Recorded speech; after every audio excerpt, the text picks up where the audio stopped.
Wednesday walipata ile uniform sponsorship ya Comfort, wamekuwa kama form 1, wako beautiful clean, wasafi. Chairman alikuja na PA nikawaita, na ukiangalia hivi unaona wanaenda mbali. Yeah, they are thinking big.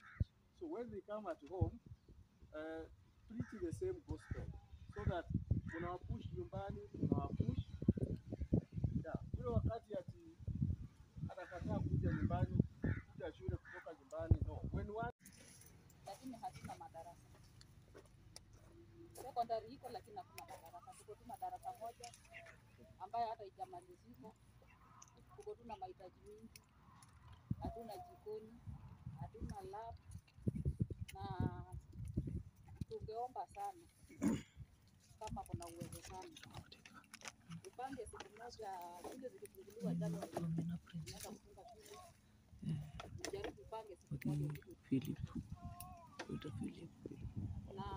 na wazazi walikuwa na issue ya kwamba kuna wazazi wenye wanapiganga kura pande hii ambayo ni wa pande hii, na wanasema ya kwamba hawapatani pesa. Sasa pia wao ningependa uangalie